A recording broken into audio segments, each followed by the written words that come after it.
school bell rang, signaling the end of another day. As children poured out of the building, one boy stood out from the crowd. Lucas, an 8-year-old with bright eyes and an eager smile, practically bounced down the steps. His backpack swung from side to side as he hurried past his classmates, his mind focused on a single destination: the park. If you love your family and want to listen to amazing and shocking stories, click on subscribe and avoid 20 years of bad luck in your life. Lucas's excitement was palpable as he approached the familiar green space. There, sitting on a bench with a colorful book in her hands, was Emily. She was Lucas's teacher, but their meetings in the park had become a special routine. As Lucas drew closer, Emily looked up and greeted him with a warm smile. "Hello, Lucas," Emily said, patting the spot next to her on the bench. "Are you ready for today's story?" Lucas nodded enthusiastically, dropping his backpack and climbing onto the bench. His eyes were already fixed on the book in Emily's hands. It was a large, hardcover volume with vibrant illustrations peeking out from the edges. Emily opened the book, revealing a detailed picture of a fantastical underwater scene. "Today, we're going to read about the adventures of a curious little fish," she began. As Emily read, Lucas listened intently. His eyes darted between the illustrations and Emily's face, absorbing every word and image. The story unfolded, describing the fish's journey through coral reefs and encounters with various sea creatures. Halfway through the tale, Lucas raised his hand, much like he would in class. "Ms. Emily," he said, his voice tinged with curiosity, "why does the octopus change colors?" Emily paused her reading, pleasantly surprised by the question. "That's an excellent observation, Lucas," she replied. "Octopuses can change their color for many reasons. Sometimes it's to hide from predators, and other times it's to communicate with other octopuses." Lucas's eyes widened with interest. "So it's like they're talking without words?" he asked, his mind clearly working to understand this new concept. "In a way, yes," Emily nodded, impressed by Lucas's insight. "They use their bodies to express themselves, much like how we use our faces and hands when we talk." This explanation seemed to spark something in Lucas. He sat up straighter, his expression thoughtful. "Is that kind of like how Mia talks with her hands?" he asked, referring to his sister. Emily's smile grew wider. "That's a very perceptive connection, Lucas. Yes, sign language is another way of communicating without words, just like how the octopus uses its colors." As their discussion continued, neither Lucas nor Emily noticed the small figure watching them from a distance. Mia, Lucas's sister, stood partially hidden behind a tree. Her eyes were fixed on the animated conversation between her brother and his teacher. She could see their lips moving, their hands gesturing as they talked about the story. Mia took a hesitant step forward, drawn by their obvious enjoyment. But then she stopped, uncertainty crossing her face. She watched as Lucas laughed at something Emily said, feeling a pang of exclusion. Mia's hand moved unconsciously, forming a sign that neither Lucas nor Emily could see, a sign that expressed her longing to be part of their world. For a moment, Mia considered approaching them. Her foot even lifted, ready to take another step. But as she watched Lucas point excitedly at something in the book, his voice carrying across the park, even though she couldn't hear it, Mia's resolve faltered. With a small sigh, she turned away, disappearing back into the trees before either Lucas or Emily noticed her presence. As the afternoon wore on, Lucas and Emily continued their literary adventure, unaware of the complex emotions their simple act of reading together had stirred in Mia. The park around them bustled with life, but in their little corner, a world of imagination and learning had bloomed, leaving an invisible ripple that would soon affect more lives than they realized. As the sun began to set, Lucas made his way home, his mind still buzzing with the stories and ideas from his time with Emily. He pushed open the front door, a wide smile on his face, unaware of the concerned looks his parents exchanged as he entered. "Lucas, honey, you're late again," his mother, Sarah, said, her voice a mix of worry and frustration. She stood in the kitchen doorway, dish towel in hand, watching her son carefully. Lucas shrugged off his backpack, still grinning. "Sorry, Mom. I was learning about octopuses and how they change colors to talk." His father, Mark, raised an eyebrow. "Octopuses? That's not part of your usual schoolwork, is it?" "No, Ms. Emily was teaching me after school," Lucas replied, his enthusiasm undimmed by his parents' reactions. "Did you know that octopuses are really smart? They can solve puzzles and everything." Sarah and Mark exchanged another glance, this one filled with unspoken concern. Sarah set down her dish towel and approached Lucas, kneeling to meet his eye level. "Sweetheart," she began, her voice gentle but firm. "We need to talk about these after-school sessions. You've been coming home later and later. What exactly are you doing with Miss Emily?" Lucas's smile faltered slightly, sensing the tension in his mother's voice. "We just read books and talk about cool things," he said, his tone becoming defensive. "Ms. Emily explains stuff that's not in our regular classes. It's fun." Sarah pressed further. "But why does it have to be after school? And why just you?" Lucas shrugged, his excitement from earlier now completely deflated. "I don't know. She just asked if I wanted to learn more, and I said yes. What's wrong with that?" Mark stepped in, his voice calm but authoritative. "There's nothing wrong with learning, son. We just want to make sure everything is okay. You understand that, right?" Lucas nodded, but his eyes were downcast. "Can I go to my room now? I want to write down what I learned about octopuses before I forget." Sarah sighed, sharing a helpless look with Mark. "All right, go ahead. But we're not done talking about this, okay?" As Lucas trudged up the stairs, Sarah turned to Mark, her voice low. "Something doesn't feel right about this, Mark. Why would a teacher spend so much one-on-one time with a single student?" Mark ran a hand through his hair, looking troubled. "I don't know, Sarah. Maybe we should talk to the school about it." Their hushed conversation was interrupted by a loud thump from the living room. They rushed in to find Mia, their daughter, standing by an overturned chair, her face a mask of frustration. Mia's hands moved rapidly, forming signs that Sarah and Mark struggled to understand. They had been trying to learn sign language since Mia's diagnosis, but progress was slow, and moments like these highlighted how far they still had to go. "Slow down, sweetie," Sarah said, speaking and signing simultaneously, her movements clumsy but earnest. "We can't understand when you go so fast." Mia's face crumpled, tears of frustration welling in her eyes. She pointed at the TV, then at herself, then made a sign they recognized as "want."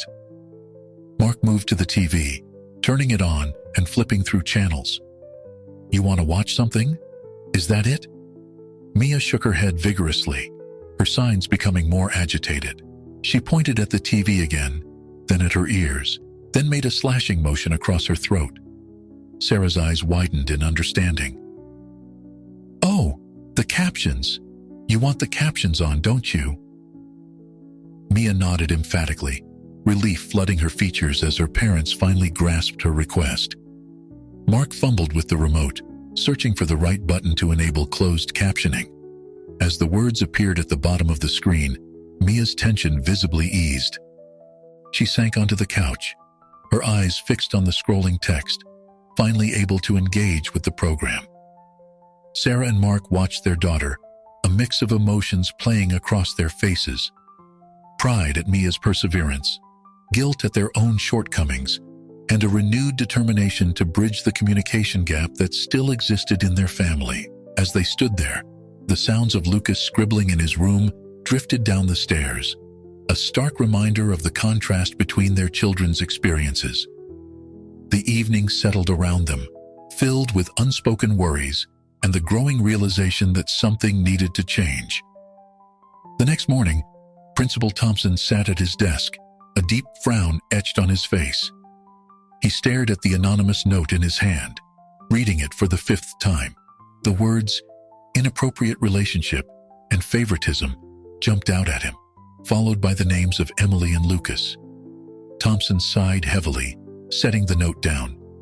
He'd known Emily for years, respected her as an educator, and found it hard to believe she would do anything to harm a student. Yet, as principal, he couldn't ignore such an accusation, no matter how unlikely it seemed. He pressed the intercom button on his desk. "Linda, could you please ask Ms. Emily to come to my office during her free period?" As he waited, Thompson decided to gather more information. He left his office and headed towards the playground, where the students were having their morning break. His eyes scanned the area until he spotted Lucas, laughing with a group of classmates. "Lucas," Thompson called out, gesturing for the boy to come over.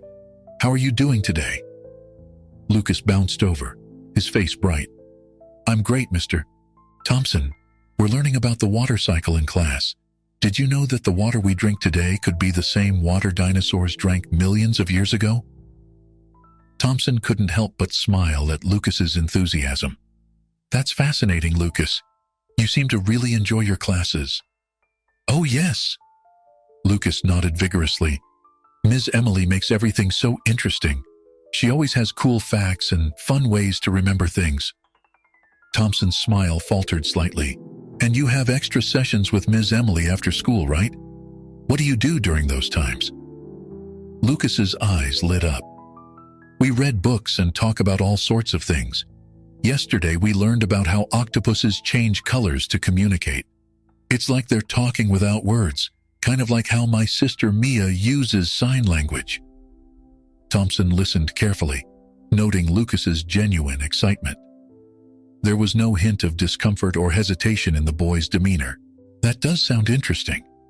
And do other students join these sessions?" Lucas shook his head. "No, it's just me.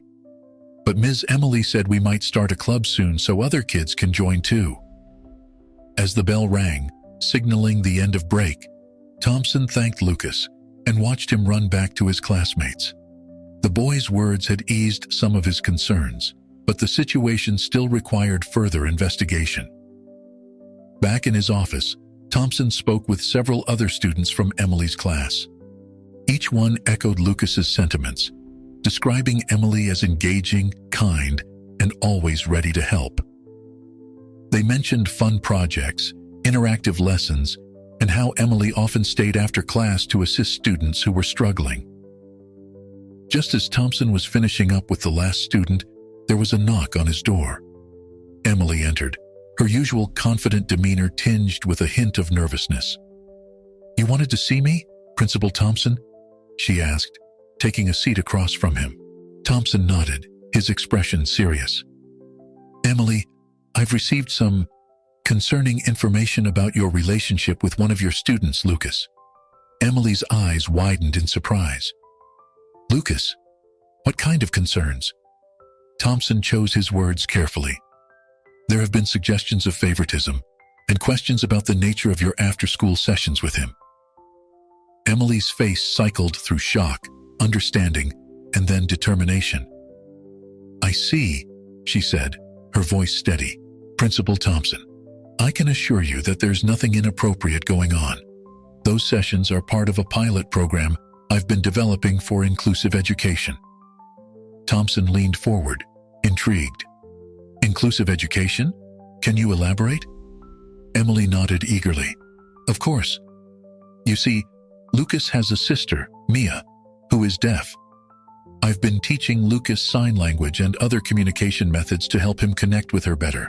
The idea is to create a bridge between hearing and deaf students, fostering understanding and inclusion."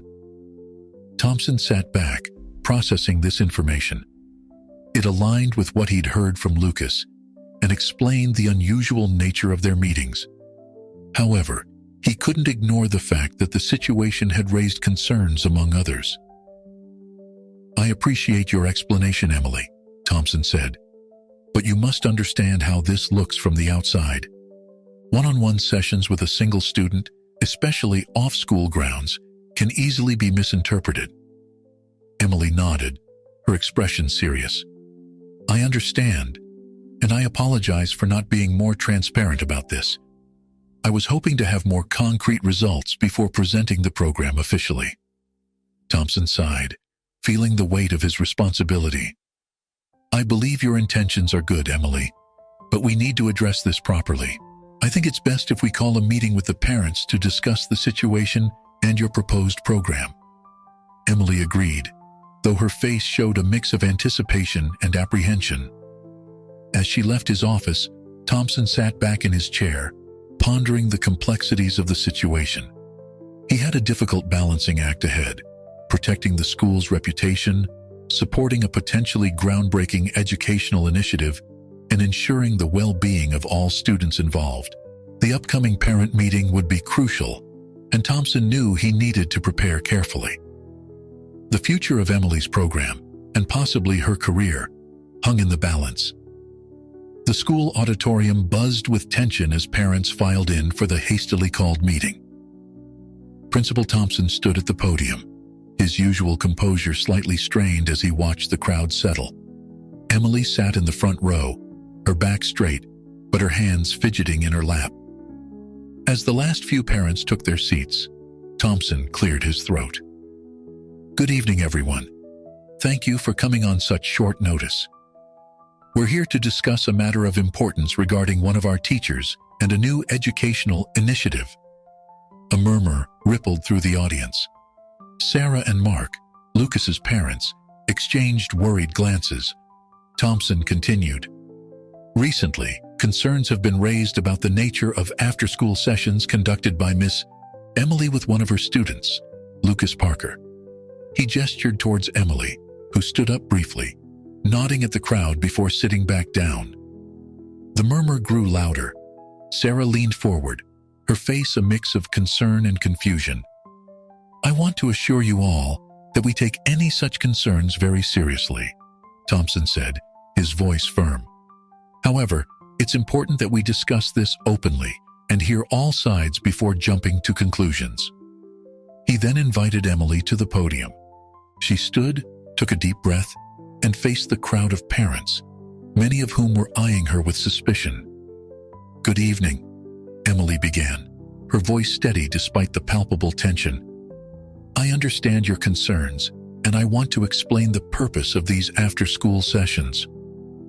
She went on to describe her inclusive education initiative, explaining how she had been teaching Lucas sign language and other communication methods to help him connect with his deaf sister, Mia. The goal, Emily continued, is to create a program that bridges the gap between hearing and deaf students, promoting understanding and inclusion. As Emily spoke, the atmosphere in the room began to shift. Some parents nodded in understanding, while others still looked skeptical. One parent, Mr. Johnson, stood up. This all sounds well and good, he said, his voice tinged with doubt. But why the secrecy? Why not inform all parents about this program from the start? Emily nodded, acknowledging the question. You're right, and I apologize for the lack of transparency. I was hoping to have more concrete results before presenting the program officially. In hindsight, I see that this approach caused unnecessary concern. Another parent chimed in. But why focus on just one student? Shouldn't all children have this opportunity? Absolutely, Emily agreed. Lucas was a starting point, given his personal connection to the deaf community through his sister. The plan has always been to expand the program to include more students. As the questions continued, Sarah stood up, her voice shaking slightly. I appreciate what you're trying to do, Ms. Emily, but I can't help feeling uncomfortable about these private sessions with my son. How do we know nothing inappropriate is happening? A hush fell over the room. Emily's face paled, but before she could respond, a small voice piped up from the back of the auditorium. Mom, stop!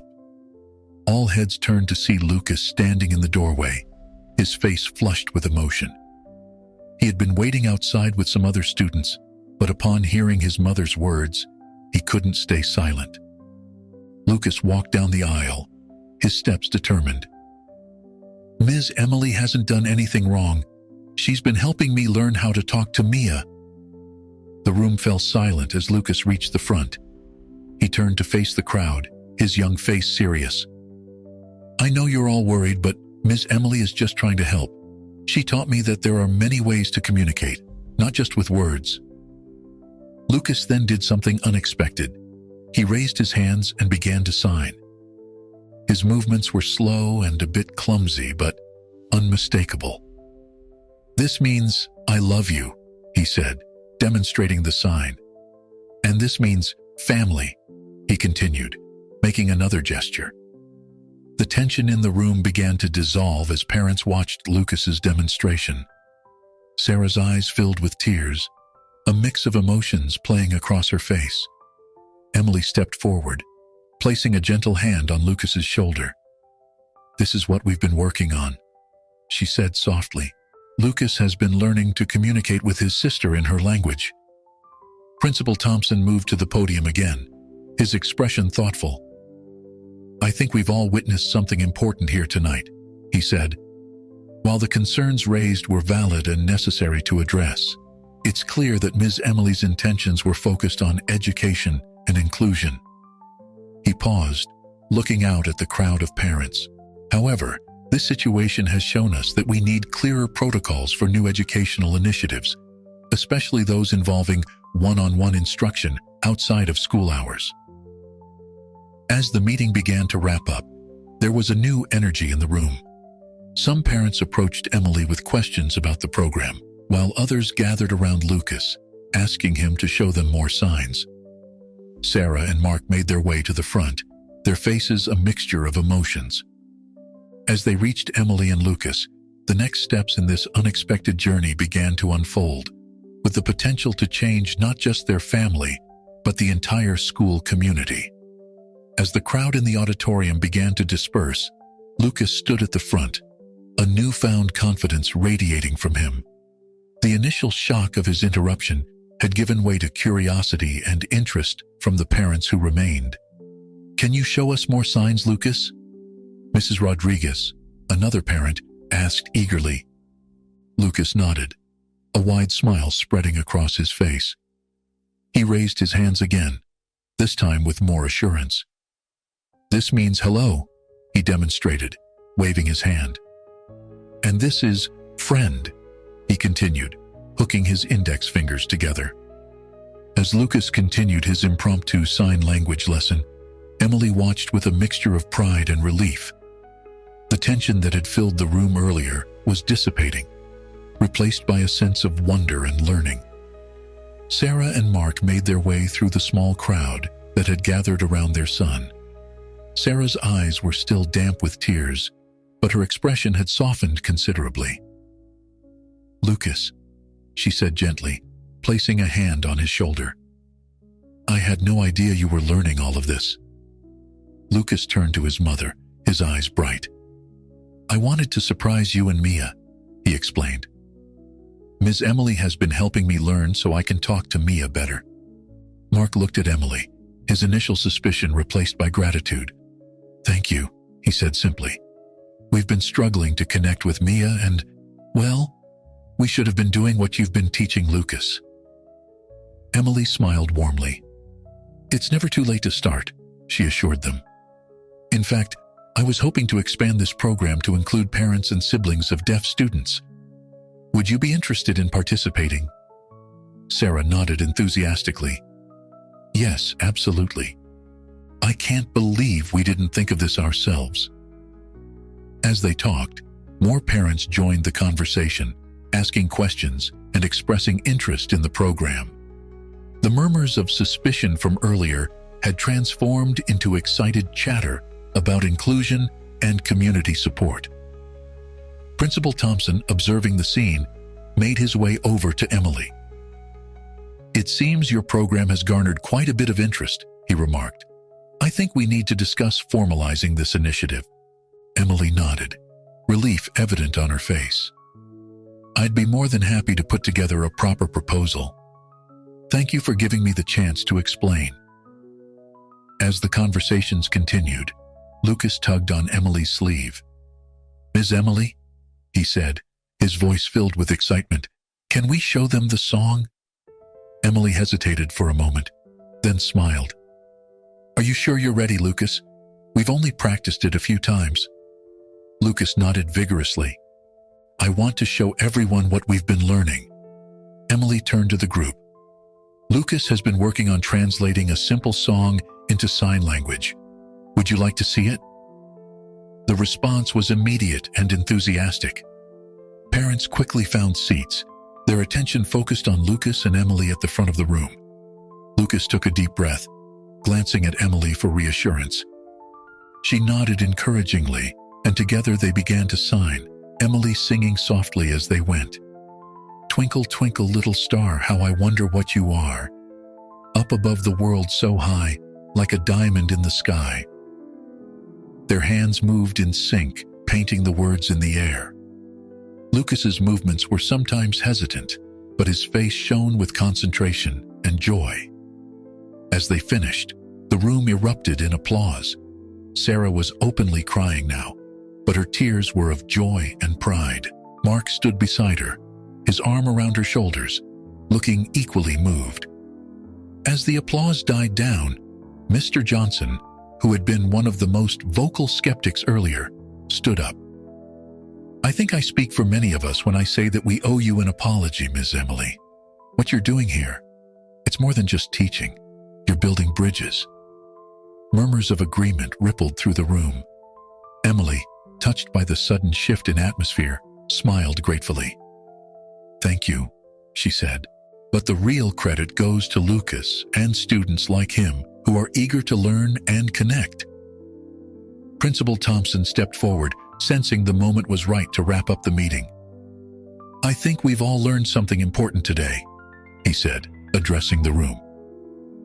"What started as a misunderstanding has revealed an opportunity for our entire school community to grow and become more inclusive." He turned to Emily. "Ms. Emily, I look forward to seeing your formal proposal for this program. I believe we have the makings of something truly special here." As the meeting officially concluded, parents lingered, talking excitedly about the potential of the program. Lucas was surrounded by classmates and their parents, eagerly teaching them more signs. Sarah and Mark approached Emily, both looking emotional, but grateful. "We can't thank you enough," Sarah said. "Not just for teaching Lucas, but for showing us a way to connect with Mia." Emily smiled warmly. "This is just the beginning," she assured them. "With support from families like yours, we can create a truly inclusive environment for all our students." As they left the auditorium, there was a palpable sense of change in the air.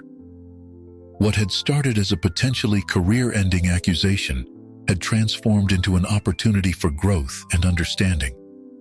The seeds of a more inclusive community had been planted, promising to change not just Lucas and Mia's lives, but those of many others in the school and beyond. In the days following the pivotal parent meeting, a buzz of excitement filled the school hallways. Students whispered about Lucas's unexpected demonstration, and parents discussed the potential of Emily's inclusive education program during pickup and drop-off times. Emily found herself at the center of attention, fielding questions and suggestions from curious parents and colleagues. During a break between classes, she sat in the teacher's lounge, sipping coffee and jotting down ideas for her formal proposal. "Emily," a voice called. She looked up to see Mrs. Rodriguez, the school's art teacher, approaching with a smile. "I've been thinking about your program. What if we incorporated visual arts to help bridge the communication gap?" Emily's eyes lit up. "That's a fantastic idea. Art is a universal language after all.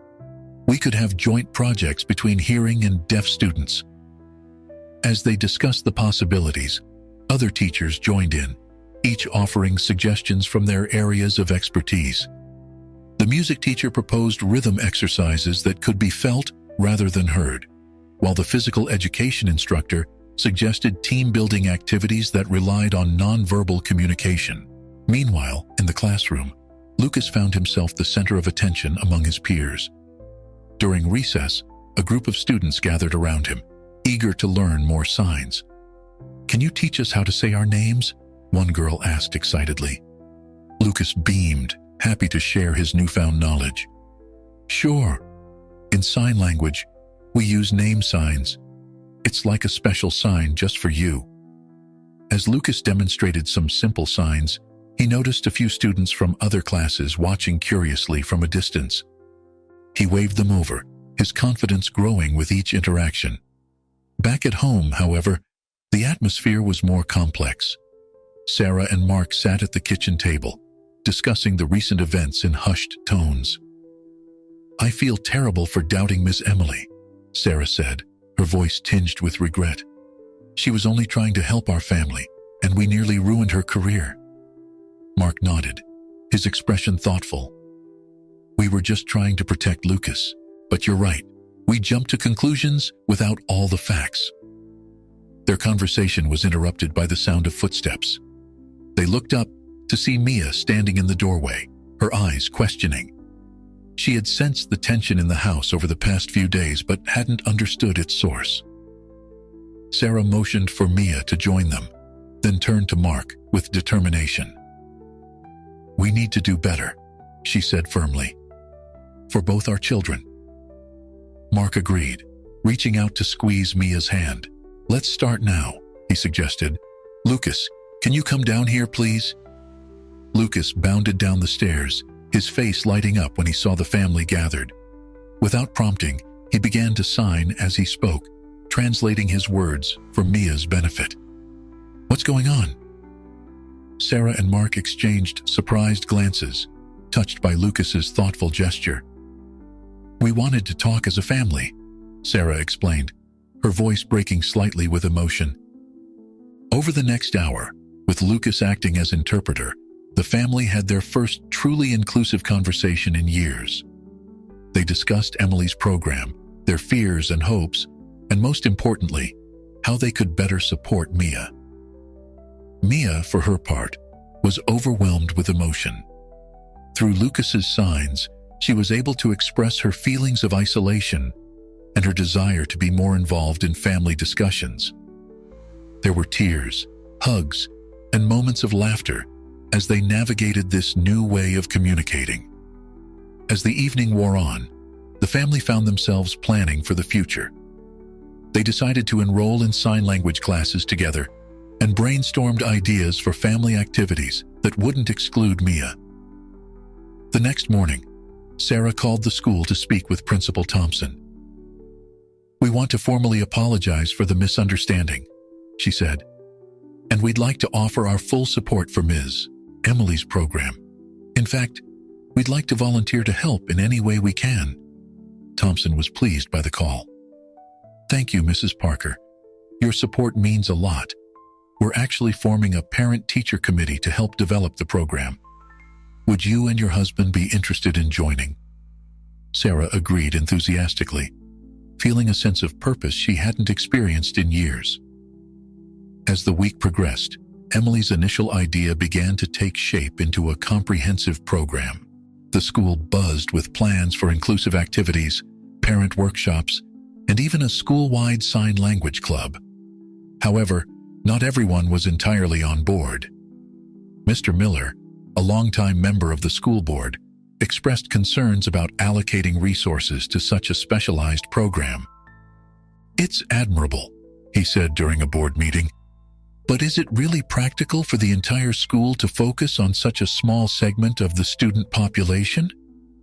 His question cast a shadow over the excitement, reminding everyone that there were still hurdles to overcome. The path to true inclusion, it seemed, would not be without its challenges. As Emily put the finishing touches on her proposal, she knew that the real work was just beginning. The enthusiasm generated by Lucas's impromptu demonstration was a powerful start. But sustaining that energy and overcoming skepticism would require dedication, creativity, and persistence from the entire school community. The weekend arrived, bringing with it a sense of anticipation for the Parker family. They had decided to spend Saturday afternoon at the local park, their first outing since the revelations at the school meeting. As they walked towards the playground, Lucas held Mia's hand, occasionally signing to her about the things he saw around them. Sarah and Mark followed a few steps behind, watching their children with a mixture of pride and lingering guilt. "Look at them," Sarah whispered to Mark. "We should have done this years ago." Mark nodded, his expression thoughtful. "We can't change the past, but we can make the most of now," he replied, squeezing her hand reassuringly. As they approached the playground, they spotted a familiar face. Emily was there, sitting on a bench with a book in her hands. Lucas, spotting his teacher, waved excitedly and ran over, pulling Mia along with him. "Miss Emily," Lucas called out, signing simultaneously for Mia's benefit. "What are you doing here?" Emily smiled warmly at the siblings. "Hello, Lucas, Mia. I often come here to read and enjoy the fresh air. It's nice to see you both outside of school." Sarah and Mark caught up, greeting Emily with a mix of embarrassment and gratitude.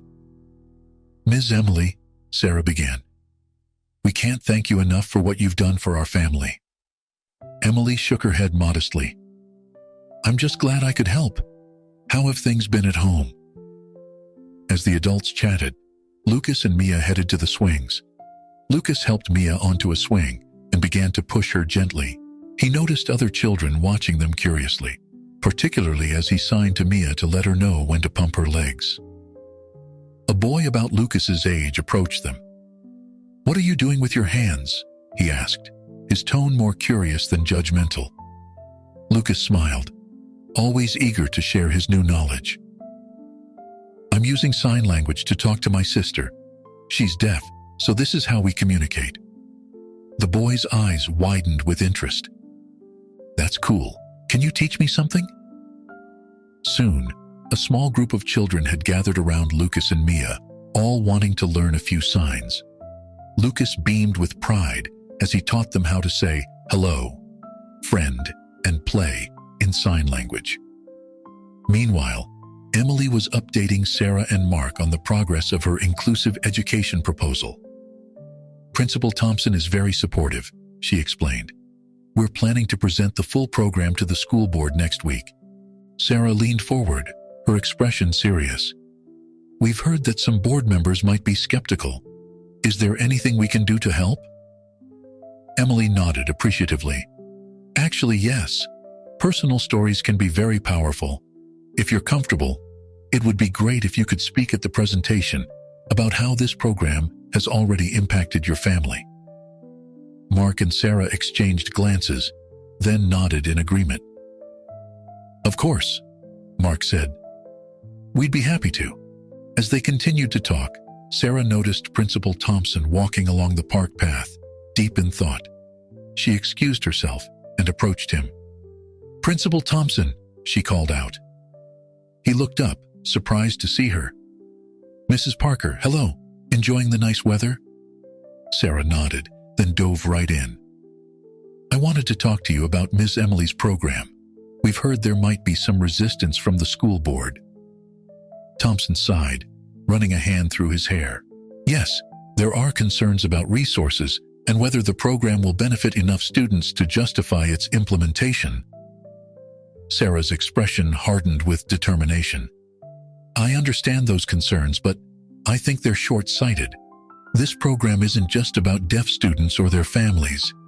It's about creating a more inclusive, empathetic community for all our children." She gestured towards the playground, where Lucas was still surrounded by curious children, all attempting to sign. "Look at that. My son is teaching other children how to communicate in a new way. He's learning leadership, empathy, and the value of diversity. Aren't those lessons we want for all our students?" Thompson followed her gaze, his expression softening. "You make a compelling point, Mrs. Parker. I agree that the benefits could extend far beyond what we initially imagined." As they continued to discuss the program, Sarah felt a new sense of purpose growing within her. She realized that her family's journey could serve as a powerful example of the transformative potential of inclusive education. Back at the playground, Mia had joined the group of children around Lucas. Though she couldn't hear their excited chatter, she could see their smiles and eager attempts to copy Lucas's signs. For the first time in a long while, she felt truly included. As the afternoon wore on, the park became a microcosm of what Emily's program could achieve. Children of different ages and abilities played together, finding new ways to communicate and connect. Parents watched in amazement as language barriers seemed to dissolve before their eyes. Emily, observing all of this, felt a surge of hope. The scene before her was living proof of what she had envisioned when she first started working with Lucas. As she watched the Parker family, now laughing and signing together, she knew that regardless of the challenges ahead, the impact of this program would be profound and far-reaching. The sun began to set, casting a warm glow over the park. As families started to head home, there was a sense that something had shifted. A small seed of change had been planted, and its growth promised to transform not just the school, but the entire community. The day of the school board meeting arrived, bringing with it a mix of anticipation and nervousness. The school auditorium was packed with parents, teachers, and community members, all eager to hear about Emily's proposed inclusive education program. Principal Thompson stood at the podium surveying the crowd. "Good evening, everyone. Thank you for coming to this important meeting. Tonight, we'll be discussing a new initiative that has the potential to transform our school community." He gestured towards Emily, who was seated in the front row.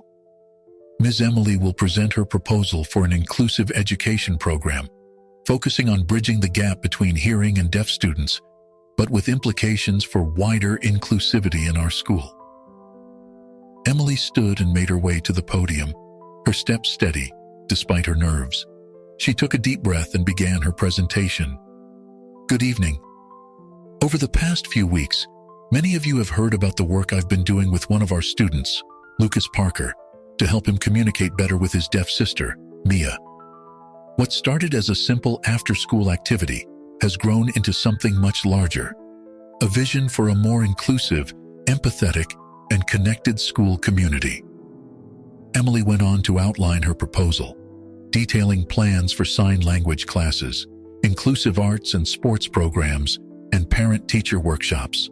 She emphasized how these initiatives would benefit not just deaf students, but all students, fostering empathy, communication skills, and a deeper understanding of diversity. As Emily spoke, Lucas sat with his family, watching intently. He noticed some board members nodding along, while others looked skeptical. Mr. Miller, in particular, seemed to be frowning throughout the presentation. When Emily finished, Principal Thompson opened the floor for questions. Mr. Miller was the first to speak up. "While this all sounds very noble," he began, his tone measured, "I have to ask, is it practical? We have a limited budget, and this program seems to cater to a very small portion of our student body." A murmur ran through the crowd. Emily opened her mouth to respond, but before she could, Lucas stood up. "Can I say something?" he asked, his young voice carrying across the auditorium. Principal Thompson looked surprised, but nodded. "Of course, Lucas." Lucas made his way to the front, his parents watching with a mixture of pride and anxiety. As he reached the podium, he turned to face the crowd, his expression serious. "I know I'm just a kid," he began, "but I've learned a lot these past few weeks. Before Ms. Emily started teaching me sign language, I could barely talk to my own sister. Now, we can have real conversations." He paused, looking directly at Mr. Miller. "But it's not just about me and Mia. At the park last weekend, I taught some other kids some signs. They thought it was cool. We all played together, and no one felt left out." Lucas's voice grew more confident as he continued. "Isn't that what school should be about? Learning how to understand each other, even if we're different? Ms. Emily's program isn't just for deaf kids. It's for all of us." The room fell silent as Lucas finished speaking. Then, slowly, applause began to build. Parents and teachers stood, clapping enthusiastically. Even some of the skeptical board members looked impressed. Mr. Miller cleared his throat. "Well, young man, you've certainly given us something to think about." Principal Thompson stepped forward. "Thank you, Lucas. Your perspective is invaluable." He turned to address the board. "I think what we've heard tonight demonstrates the far-reaching impact this program could have. It's not just about accommodation. It's about creating a more empathetic, inclusive community for all our students." Sarah and Mark were then invited to speak. They shared their family's journey, emphasizing how the program had already begun to transform their home life and Mia's sense of belonging. As the meeting progressed, more parents and teachers stood to voice their support. Ideas were shared, questions were asked and answered, and gradually, the mood in the room shifted from skepticism to excitement. Finally, after nearly 2 hours of discussion, the board chair called for a vote on implementing a pilot version of the program. The room held its breath as the votes were counted. Principal Thompson's face broke into a smile as he announced the result. "The motion passes. We will be implementing Ms. Emily's inclusive education program on a trial basis for the upcoming semester." The auditorium erupted in cheers. Emily found herself surrounded by well-wishers, while Lucas was lifted onto his father's shoulders, beaming with pride. As the crowd began to disperse, Emily made her way over to the Parker family. "We did it," she said, her voice thick with emotion. "Thank you all for your support." Lucas grinned up at her. "Does this mean we get to teach everyone sign language now?" Emily laughed. "It means we get to try. There's still a lot of work ahead, but this is a fantastic start." As they left the auditorium, there was a palpable sense of achievement in the air. What had started as a simple after-school activity had blossomed into a community-wide initiative. The road ahead would undoubtedly have its challenges, but for now, they could celebrate this significant step towards a more inclusive future. In the weeks following the school board's approval, Emily's inclusive education program began to take shape. The school buzzed with activity as new initiatives were rolled out and existing ones were adapted to be more inclusive. One sunny morning, Emily stood before her class, a mix of excitement and nervousness on her face. "Today," she announced, "we're going to start our first official sign language lesson." The students whispered excitedly among themselves. Lucas, sitting in the front row, couldn't stop grinning. Emily began with basic greetings and introductions. The children mimicked her movements, some giggling at their clumsy attempts, others concentrating hard to get the signs just right. As the lesson progressed, Emily noticed one student, Jake, becoming increasingly frustrated. His movements were jerky, and his face was scrunched up in concentration. "This is stupid," Jake muttered, dropping his hands. "Why do we have to learn this anyway?" The room fell silent. Emily approached Jake's desk, her expression gentle but firm. "Jake, can you tell me why you're feeling frustrated?" Jake shrugged, avoiding eye contact. "It's too hard, and it's not like I know anyone who's deaf anyway." Emily nodded understandingly. "It can feel challenging at first," she admitted. "But let me ask you this. Have you ever been in a situation where you couldn't understand what someone was saying? Maybe in a noisy room, or when someone was speaking a different language?" Jake nodded reluctantly. "That's how some people feel all the time," Emily explained. "Learning sign language isn't just about talking to deaf people. It's about understanding that there are many ways to communicate and being open to learning them." As Emily spoke, she noticed other students nodding along. Lucas raised his hand. "Ms. Emily, can I share something?" Emily smiled. "Of course, Lucas." Lucas turned to face his classmates. "Before I learned to sign, I could barely talk to my sister Mia. Now we can joke around and share secrets. It's like I got a whole new sister just by learning a new language." The class listened intently. Even Jake seemed to be reconsidering. Emily seized the moment. "How about we try something different? Let's play a game where you can only use signs to communicate. We'll start simple, with yes and no questions." The suggestion was met with enthusiasm. Soon, the classroom was filled with silent laughter as students gestured dramatically, trying to guess what their classmates were asking. By the end of the lesson, even Jake was smiling, proudly showing off the new signs he'd learned. As the students filed out for recess, Emily felt a tap on her shoulder. It was Principal Thompson. "That was quite a lesson," he said, smiling. "I've been observing, and I have to say, I'm impressed with how you handled Jake's outburst." Emily nodded gratefully. "It's a learning process for all of us. Not everyone will be on board right away, but that's okay. We just need to keep the dialogue open." Thompson's expression grew serious. "Speaking of dialogue, I wanted to give you a heads up. Mr. Miller has been asking a lot of questions about the program's budget.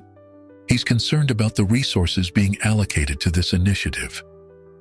Emily's heart sank. Despite the initial approval, it seemed there were still hurdles to overcome.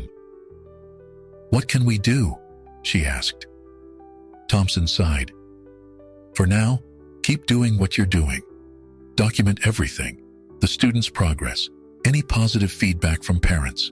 We'll need concrete evidence of the program's impact." As Thompson left, Emily's mind raced. She knew the program was making a difference. But how could she quantify that in a way that would satisfy skeptics like Mr. Miller? Later that day, as Emily was packing up to leave, she noticed Lucas lingering by her desk. "Is everything okay, Lucas?" she asked. Lucas nodded, then hesitated. "Ms. Emily, I heard some teachers talking. They said Mr. Miller wants to stop our program. Is that true?" Emily's heart clenched. She knelt down to Lucas's level, choosing her words carefully. "Some people are still unsure about the program, Lucas. They want to make sure it's helping enough students to be worth the cost." Lucas's face fell. "But it is helping. It's helping me and Mia, and Jake was smiling by the end of class today and—" "I know, Lucas," Emily interrupted gently. "And that's why we need to keep working hard and showing everyone how important this is." Lucas nodded determinedly. "I want to help. Can I do anything?" Emily smiled, an idea forming. "Actually, yes.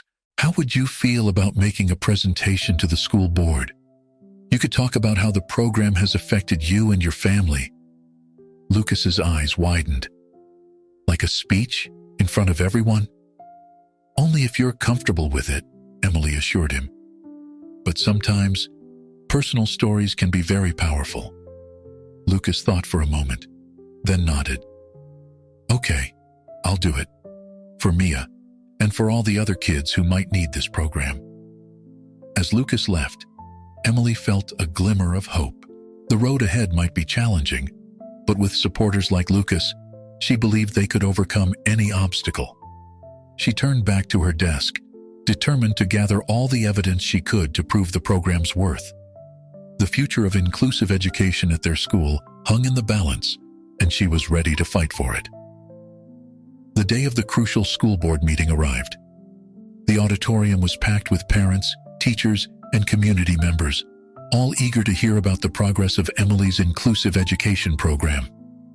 The atmosphere was tense, with whispers circulating about Mr. Miller's objections and the possibility of the program being cut. Principal Thompson stood at the podium, his expression serious. "Good evening, everyone. We're here to discuss the ongoing implementation of our Inclusive Education Initiative. We'll hear reports on its progress, address concerns, and then open the floor for discussion." Emily took a deep breath as she approached the podium. She had spent weeks preparing for this moment, gathering data and testimonials to support the program's continuation. "Over the past month," Emily began, "we've seen remarkable progress in student engagement and empathy. Test scores in language arts have improved by an average of 12%, and disciplinary incidents have decreased by 20%. She went on to detail specific improvements, from increased participation of deaf students in school activities to hearing students showing greater cultural awareness. As she spoke, she could see Mr. Miller frowning and making notes. When Emily finished, Mr. Miller was quick to raise his hand. "These numbers are impressive," he conceded, "but they're short-term. How can we justify the ongoing expense for a program that benefits such a small percentage of our student body?" A murmur ran through the crowd. Emily opened her mouth to respond, but before she could, a small voice piped up from the back of the room. "Excuse me, can I say something?" All heads turned to see Lucas standing up, his hand raised high. Principal Thompson, looking surprised, nodded. "Of course, Lucas. Please come to the front." As Lucas made his way to the podium, Emily noticed something unexpected. Behind Lucas, a group of his classmates stood up, including Jake, who had been so resistant at first. They followed Lucas to the front, forming a supportive semicircle behind him. Lucas took a deep breath and began to sign as he spoke. "A month ago, I could barely talk to my sister Mia. Now, we have real conversations. But this program isn't just about me and Mia." He gestured to his classmates. "Jake here thought sign language was stupid at first. Now he uses it to tell jokes that make everyone laugh, even kids who can't hear." Jake grinned and signed a quick joke, causing ripples of silent laughter among those who understood. Lucas continued, his confidence growing. "Sarah in my class has dyslexia. She says learning to sign has helped her remember spelling better. And Tom's dad had a stroke last year and has trouble speaking sometimes. Tom's teaching him signs to help." The room was silent, all eyes fixed on Lucas and his classmates. Even Mr. Miller looked thoughtful.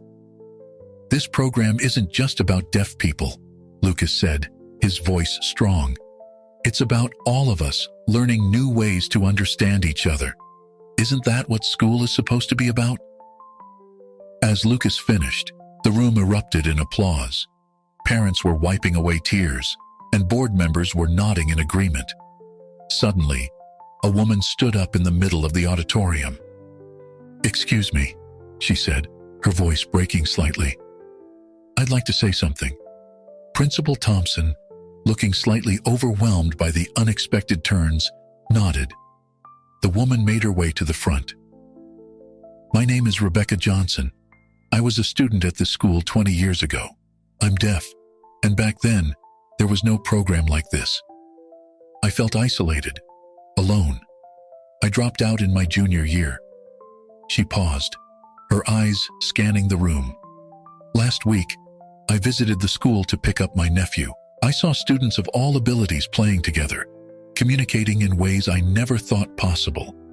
If this program had existed when I was a student, my life might have been very different."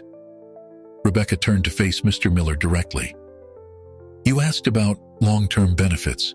Well, I'm the long-term consequence of not having a program like this. Please, don't let other students go through what I did." The room fell silent as Rebecca's words sank in. Mr. Miller stood up slowly, his expression transformed. I think I owe everyone an apology," he said. "I was so focused on numbers that I failed to see the human impact of this program. Ms. Emily, Lucas, Rebecca, thank you for opening my eyes." He turned to face the board. "I move that we not only continue this program, but expand it. This is exactly the kind of innovative, inclusive education our school should be known for." The motion was seconded and quickly passed, met with a standing ovation from the audience. As the meeting adjourned, the auditorium buzzed with excitement. Parents approached Emily with ideas for expanding the program. Teachers discussed new inclusive strategies, and students chattered happily about future projects. Emily found herself surrounded by well-wishers, but her eyes sought out Lucas. She found him with his family, Mia hugging him tightly as their parents beamed with pride. "You did it, Lucas," Emily said, approaching the family. "You showed everyone the true value of this program." Lucas grinned, signing as he spoke. "We did it together, Miss Emily. all of us. As they left the auditorium, there was a palpable sense of change in the air. What had started as one teacher's idea had grown into a community-wide movement. The path ahead would undoubtedly have its challenges, but they would face them together with a new understanding of the power of inclusive education. The story of Lucas, Emily, and their community served as a powerful reminder that sometimes the most profound changes start with a single act of empathy and understanding. As the sun set on this pivotal day, it rose on a future bright with the promise of a more inclusive, compassionate world. In a quiet American town, a newly married stepmother finds herself at the center of an emotional journey. As she observes her stepchildren secretly restoring their late father's bicycle, a tale of love, memory, and family adaptation unfolds. This heartwarming story explores the delicate balance between honoring the past and embracing new beginnings, leading to an unexpected twist that redefines the very essence of family bonds. If you love your family and want to listen to amazing and shocking stories, click on subscribe and avoid 20 years of bad luck in your life. Rebecca stood in the kitchen, preparing an afternoon snack, when a faint noise from the garage caught her attention. The sound was unusual for this time of day, piquing her curiosity. She wiped her hands on a dish towel and moved towards the window, peering out into the fading afternoon light.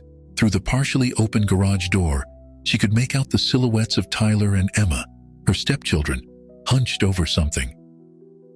The beam of a flashlight illuminated their workspace, casting long shadows across the cluttered space.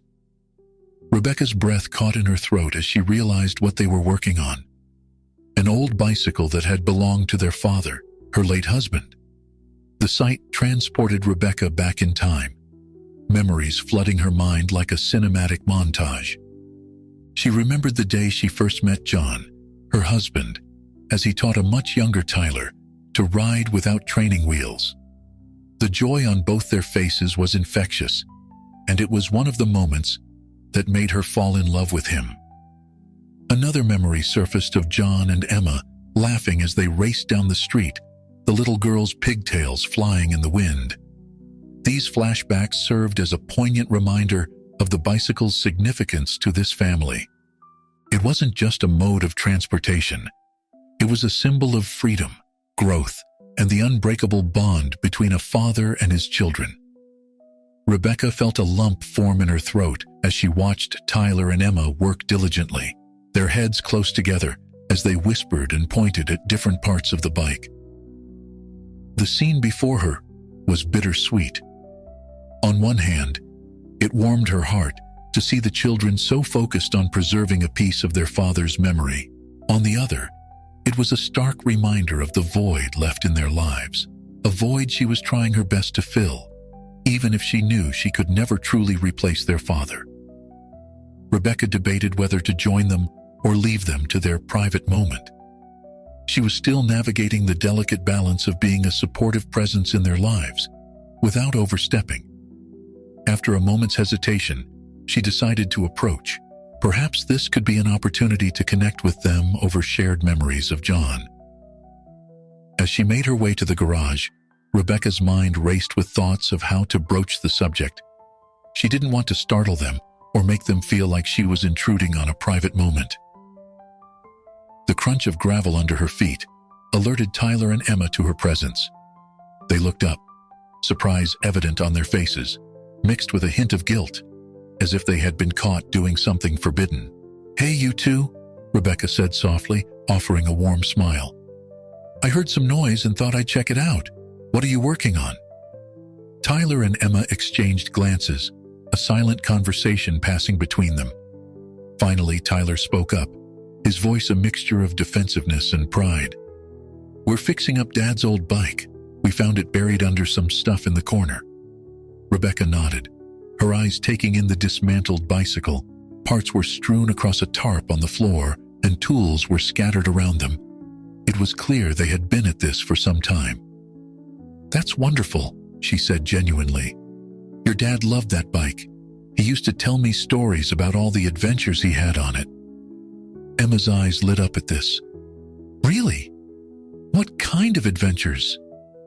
Grateful for the opening, Rebecca stepped further into the garage. She picked up a wrench, turning it over in her hands as she recounted one of John's favorite tales. Well, there was this one time when he decided to ride all the way to the next town over to see a girl he had a crush on. He was about Tyler's age. As Rebecca shared the story, she noticed the tension in the air start to dissipate. Tyler's shoulders relaxed, and Emma scooted closer, her eyes wide with interest. For the next hour, they worked on the bike together, with Rebecca passing tools and offering encouragement as the children tackled the repairs. She shared more stories about their father, painting a picture of the man he was before they were born. The atmosphere in the garage had transformed. What started as a secret project had become a family bonding experience. Rebecca felt a warmth spread through her chest as she watched Tyler expertly adjust the gears, his tongue sticking out in concentration, just like his father used to do. Emma, always the organizer, had created a neat pile of the parts they had yet to use, categorizing them by size and function. As the sun began to set, casting long shadows across the garage floor, Rebecca realized how much time had passed. "We should probably wrap up for the night," she suggested gently. "How about we order some pizza and you can tell me more about your plans for the bike?" Tyler and Emma agreed enthusiastically, their earlier wariness forgotten in the wake of shared stories and collaborative work. As they cleaned up, Rebecca couldn't help but feel a sense of progress. It wasn't just the bike they were restoring, it was their relationship, piece by piece, memory by memory. That night, as Rebecca lay in bed, she reflected on the unexpected turn the day had taken. She had been given a glimpse into the children's world, their way of processing grief and holding on to their father's memory. It was a bittersweet realization, but one that filled her with hope. Perhaps, with time and patience, they could build something new together, a family that honored the past while embracing the future. Little did Rebecca know, this was just the beginning of a journey that would test their bonds, challenge their perceptions, and ultimately redefine what it meant to be a family. The old bicycle, once a symbol of loss, was becoming a vehicle for healing and new beginnings. As sleep claimed her, Rebecca's last thoughts were of the road ahead, winding and uncertain, but full of possibility. As the days passed, the restoration of the bicycle became a central focus for the family. Rebecca found herself looking forward to their evening sessions in the garage, where the air was filled with the scent of oil and the sound of Tyler and Emma's animated chatter. She marveled at their dedication, watching as they meticulously cleaned each part and carefully reassembled the frame. One evening, as they worked, Tyler suddenly stopped, his brow furrowed in concentration. "Dad always said that freedom was just 2 wheels away," he murmured, almost to himself. Rebecca glanced up, surprised by the wistful tone in his voice. "He did love saying that," she agreed softly. "Your father believed that bikes were more than just transportation. They were a gateway to adventure, a way to see the world from a different perspective." Emma, who had been polishing the handlebars, looked up with curiosity. "Did you and Dad go on bike rides together?" Rebecca smiled, remembering those early days of their relationship. "We did. In fact, on our 3rd date, he took me on a bike tour of the city. We rode for hours, exploring little corners I'd never seen before. It was magical." As she spoke, Rebecca noticed a change in Tyler's demeanor. His shoulders tensed, and he began working on the chain with more force than necessary. She sensed that something was bothering him, but wasn't sure how to approach it. Emma, ever perceptive, noticed too. "Tyler, what's wrong?" she asked, her voice laced with concern. Tyler remained silent for a moment, his eyes fixed on the bike. When he finally spoke, his voice was barely above a whisper. I feel like I need to be the man of the house now. Like I need to take care of everything and everyone. But sometimes, I don't know how. Rebecca's heart ached at his words. She had suspected that Tyler might be feeling this way, but hearing him say it out loud made it all the more real. She set down the rag she'd been holding and moved closer to him. "Tyler," she began gently, "you don't have to be the man of the house. You're still young, and it's okay to just be yourself. Your dad wouldn't want you to feel this pressure." Tyler looked up at her, his eyes filled with a mixture of relief and uncertainty. "But who's going to take care of things? Who's going to make sure we're all okay?" Rebecca took a deep breath, choosing her words carefully. "We're all going to take care of each other. That's what families do. It's not just one person's responsibility. Your dad may not be here physically, but the love and strength he gave us still is. We can honor him by supporting each other and being there for one another." Emma nodded vigorously, reaching out to squeeze her brother's hand. "Yeah, and we've got Rebecca now too. We're all in this together, right?" Tyler seemed to consider this for a moment. His grip on the wrench loosened, and some of the tension left his body. "I guess you're right. It's just, sometimes I worry that if I'm not trying to be like Dad, I'll forget him." Rebecca felt a lump form in her throat. She understood this fear all too well. "Oh, Tyler," she said softly, "you could never forget your dad. He's a part of you, in your memories, in your actions, even in the way you furrow your brow when you're concentrating, just like you're doing now." A small smile tugged at the corners of Tyler's mouth. "Really? Really?" Rebecca confirmed. "And working on this bike, sharing stories about him, that's all part of keeping his memory alive. You don't have to be exactly like him to honor him. You can be your own person and still carry his legacy." As the words left her mouth, Rebecca realized that this was a lesson she needed to hear as well. She had been so focused on trying to fill the void left by John that she hadn't fully allowed herself to just be present as herself. The moment was interrupted by Emma, who had been unusually quiet. "I worry too," she admitted in a small voice. "I worry that I won't be the favorite anymore, or that things will change too much. But I also want us all to be happy together." Rebecca felt her heart swell with love for these children, who were trying so hard to navigate their grief and uncertainty. She opened her arms, and both Tyler and Emma moved in for a group hug. "Change can be scary," Rebecca acknowledged, "but it can also bring new joys and experiences. We're building something new together, but that doesn't mean we're erasing what came before. Your dad will always be a part of our family." As they stood there, surrounded by bike parts and tools, Rebecca felt a shift in the atmosphere. It was as if a weight had been lifted, allowing them all to breathe a little easier. The bike restoration had become more than just a project. It was a bridge between their past and their future, a tangible representation of their evolving family dynamic. Later that night, as Rebecca recounted the conversation to herself, she felt a mix of emotions. There was sadness for the pain Tyler and Emma were experiencing, but also hope for the bond they were forming. She realized that just as they were piecing together the old bicycle, they were also piecing together their new family. One conversation, one shared memory, one moment of understanding at a time. As she drifted off to sleep, Rebecca made a silent promise to herself and to John's memory. She would continue to nurture this delicate balance, honoring the past while embracing the future, and helping Tyler and Emma navigate the complex emotions of growing up and moving forward. The journey ahead would undoubtedly have its challenges, but together they would face them, just like a family should. The following morning, Rebecca woke up early, her mind still processing the events of the previous evening. She made her way to the kitchen, determined to prepare a special breakfast for the children. As she whisked eggs and mixed pancake batter, she couldn't help but smile at the progress they had made, not just with the bicycle, but with their relationships.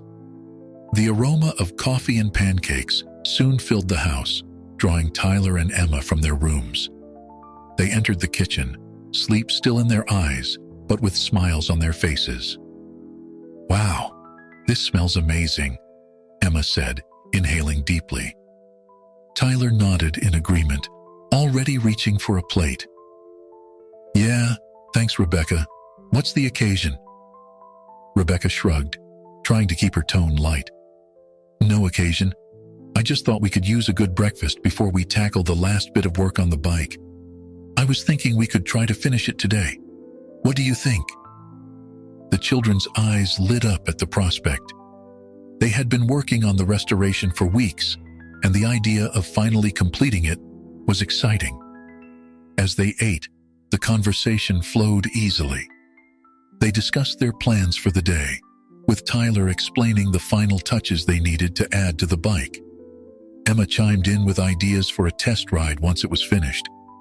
"You know," Rebecca said between bites of pancake, "your dad would be so proud of the work you've done on this bike. He always said that anything worth doing was worth doing right." Tyler nodded, a thoughtful expression on his face. "Yeah, I remember him saying that. He used to get so excited about projects like this." Emma smiled wistfully. "Remember when he helped us build that treehouse? He was more into it than we were." The memory sparked a round of laughter, and soon they were all sharing stories about John and his enthusiasm for DIY projects. Rebecca listened, her heart full, as the children painted a vivid picture of their father, his quirks, his jokes, his unwavering love for them. After breakfast, they made their way to the garage. The old bicycle stood in the center, looking almost complete. The rust had been scrubbed away, revealing gleaming metal underneath. New tires had been fitted, and the chain looked well-oiled and ready for action. "All right, team," Tyler said, clapping his hands together. "Let's do this." For the next few hours, they worked in harmony. Tyler took charge of the final mechanical adjustments, while Emma focused on polishing every surface until it shone. Rebecca assisted where she could, handing tools and offering encouragement. As the afternoon sun streamed through the garage windows, they stepped back to admire their handiwork. The bicycle stood before them, fully restored to its former glory. It was more than just a mode of transportation. It was a testament to their teamwork, their resilience, and their love for John. "It's perfect," Emma whispered, her eyes wide with awe. Tyler ran his hand along the frame, a mix of pride and nostalgia in his expression. "Dad would love it." Rebecca felt tears prick at the corners of her eyes. "He absolutely would," she agreed, her voice thick with emotion. They stood in silence for a moment, each lost in their own thoughts. Then, Tyler spoke up. "We should take it for a ride, together." Emma nodded enthusiastically. "Yes, let's go to the park. We can have a picnic." Rebecca hesitated for a moment. This had been their project, their way of connecting with their father's memory. She didn't want to intrude on that. As if reading her thoughts, Tyler turned to her. "You should come too, Rebecca. Dad would want you to be part of this." Touched by his words, Rebecca nodded. "I'd love to," she said softly. They quickly packed a simple picnic, sandwiches, fruit, and bottles of water, and set off for the nearby park. Tyler insisted on being the first to ride the newly restored bike, with Emma perched on the handlebars. Rebecca followed on foot, watching as the children laughed and whooped with joy, the wind ruffling their hair. At the park, they found a shady spot under a large oak tree. As they spread out their picnic blanket, Rebecca noticed a group of cyclists nearby. They were a mix of ages, from young children to older adults, all wearing matching jerseys. Emma noticed them too. "Look at that," she said, pointing. "They're like a big bike family." Tyler watched the group with interest. "I wonder if they do this often. It looks fun." An idea began to form in Rebecca's mind. "You know," she said carefully, "we could look into joining a cycling group if you're interested. It might be a nice way to meet new people and explore the area." The children exchanged glances, a silent conversation passing between them. Finally, Emma spoke up. "That could be cool. Maybe we could start with just the three of us first, though? Get used to riding together?" Rebecca smiled, warmth spreading through her chest. "I think that's a wonderful idea." As they ate their picnic lunch, they continued to watch the cycling group. Tyler pointed out different types of bikes, explaining the features to Emma and Rebecca. His knowledge, inherited from his father and honed through their restoration project, impressed them both. The afternoon passed in a blur of laughter, stories, and plans for future bike rides. As the sun began to dip lower in the sky, casting long shadows across the park, they packed up their things and prepared to head home. This time, it was Emma's turn to ride the bike, with Tyler running alongside. Rebecca followed, her heart full as she watched the children's joy and carefree spirits. In that moment, she felt a deep sense of gratitude for John, for the memories they shared, and for the new bonds they were forming. As they neared home, Rebecca realized that the restored bicycle had become more than just a link to the past.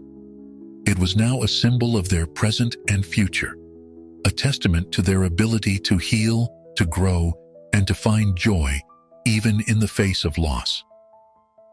The day had been a turning point, marking the beginning of a new chapter in their lives. As they wheeled the bike back into the garage, Rebecca knew that whatever challenges lay ahead, they would face them together, as a family. As the days turned into weeks, the restored bicycle became a central part of their family life. Every weekend, Rebecca, Tyler, and Emma would set out on rides together, exploring the town and its surroundings. These outings became a cherished ritual, filled with laughter, conversation, and the simple joy of being together. One sunny Saturday morning, as they prepared for their weekly ride, Tyler noticed a flyer pinned to a community board near their house. His eyes widened as he read it, and he called out excitedly to Rebecca and Emma. "Look at this," he exclaimed, pointing to the colorful paper. "There's going to be a local bicycle race next month. It's open to all ages and skill levels." Emma peered at the flyer, her interest piqued. "That sounds fun. Do you think we could enter?" Rebecca studied the information, a mixture of excitement and apprehension coursing through her. She knew how much this would mean to the children, but she also felt a twinge of uncertainty. Would participating in such an event be too emotionally charged, given the significance of the bicycle to their family? After a moment of consideration, she made a decision. "You know what? I think we should do it. Your dad would have loved this kind of thing." Tyler's face lit up with enthusiasm. "Really? You think we could?" Rebecca nodded, feeling more confident in her decision as she saw the joy on their faces. "Absolutely. We've been practicing every weekend, and this could be a great way to challenge ourselves and have some fun as a family." As they continued their ride that day, their conversation was filled with plans and strategies for the upcoming race. Tyler, ever the technician, started discussing ways to optimize the bike's performance. Emma, with her natural organizational skills, began planning a training schedule. Over the next few weeks, their weekend rides took on a new purpose. They started timing their routes, pushing themselves to go a little faster, a little further each time. Rebecca found herself enjoying the challenge, feeling a sense of accomplishment with each improvement. As the race day approached, the excitement in the household was palpable. Tyler spent extra time in the garage, fine-tuning the bike and ensuring everything was in perfect working order. Emma created elaborate charts tracking their progress and planning their race day strategy. The night before the race, as they sat around the dinner table, a nervous energy filled the air. Rebecca looked at Tyler and Emma, noting the mixture of excitement and anxiety on their faces. "You know," she said softly, "no matter what happens tomorrow, I'm already so proud of both of you. The way you've worked together, supported each other, that's what really matters." Tyler nodded, a small smile playing on his lips. "Thanks, Rebecca. I think Dad would be proud too." right?" "Absolutely," Rebecca affirmed, feeling a lump form in her throat. "He'd be over the moon seeing you two out there on his old bike." Emma, who had been uncharacteristically quiet, suddenly spoke up. "I wish he could be here to see it," she said, her voice barely above a whisper. Rebecca reached out, taking Emma's hand in hers. "He is here, sweetheart. In our hearts, in our memories, and in every pedal of that bike. We're carrying his spirit with us." The morning of the race dawned bright and clear. As they arrived at the starting line, Rebecca felt a surge of emotion seeing Tyler and Emma proudly wheeling their restored bike among the crowd of participants. The old bicycle, once forgotten in a dusty garage, now stood gleaming in the sunlight, a testament to their hard work and dedication. As they took their positions, Rebecca noticed a familiar face in the crowd of spectators. It was John's older brother, Michael, whom she hadn't seen since the funeral. Their eyes met, and he gave her a warm smile and a thumbs up. Rebecca felt a wave of gratitude wash over her, touched that he had come to support them. The starting gun fired, and they were off. Rebecca watched with pride as Tyler and Emma worked in perfect sync, just as they had practiced. The old bicycle moved smoothly, carrying them forward as if propelled by more than just their physical effort. As they rounded the final bend, Rebecca could see the finish line ahead. Tyler and Emma were giving it their all, their faces flushed with exertion and excitement. They might not have been in the lead, but to Rebecca, they were already winners. Crossing the finish line, Tyler and Emma were met with cheers from the crowd. Rebecca rushed to embrace them, her heart swelling with pride and love. As they hugged, Michael approached, a broad smile on his face and an envelope in his hand. "That was quite a race," he said, his voice thick with emotion. "John would have loved every second of it. In fact," he paused, holding out the envelope, "he left this for you. I think now is the perfect time for you to read it." Rebecca took the envelope with trembling hands, recognizing John's handwriting on the front. As she opened it and began to read aloud, surrounded by Tyler and Emma, she felt as if time stood still. John's words, filled with love, wisdom, and hope for their future, washed over them. In that moment, as they stood together, united by love and the spirit of the man they all cherished, Rebecca realized that they had achieved something far greater than winning a race. They had built a new kind of family, one that honored the past while embracing the future, bound together by love, memories, and the simple joy of a bicycle ride. The old bicycle, once a symbol of loss, had become a vehicle for healing, growth, and new beginnings. As they left the race, pushing the bike between them, Rebecca knew that whatever challenges lay ahead, they would face them together, as a family united by love, strengthened by memory, and always moving forward. As the family made their way home from the race, the excitement of the day still lingered in the air. Tyler and Emma couldn't stop talking about the event, reliving every moment of their journey from the starting line to the finish. Rebecca listened with a smile, her heart full of joy and a newfound sense of belonging. Once they arrived home, they gathered in the living room, the envelope from Michael still clutched in Rebecca's hands. The atmosphere grew solemn as they settled onto the couch, the weight of John's final words hanging between them. "Are you ready?" Rebecca asked softly, looking at Tyler and Emma. They nodded, their eyes wide with anticipation and a hint of trepidation. With a deep breath, Rebecca opened the envelope and began to read John's letter aloud. "My dearest Rebecca, Tyler, and Emma, if you're reading this, it means I'm no longer with you, but it also means that you've found a way to come together as a family. I always knew you would. Rebecca, my love, I can't express how grateful I am that you came into our lives. Your strength, your kindness, and your unwavering love have been a beacon of hope for our family. I know I'm asking a lot of you, but I also know that you have the biggest heart of anyone I've ever met. Please continue to love Tyler and Emma as your own. They need you, just as I know you need them. Tyler, my son, you've always been so much like me, determined, protective, and with a knack for fixing things. But remember, you don't have to be the man of the house. It's okay to be a kid, to make mistakes, and to lean on others. Your strength isn't just in what you can do on your own, but in how you support and are supported by those around you. Emma, my little firecracker, your spirit and enthusiasm light up every room you enter. Never lose that spark. You have a gift for bringing people together and finding joy in the smallest things. Keep sharing that gift with the world and with your family. To all of you, family isn't just about blood.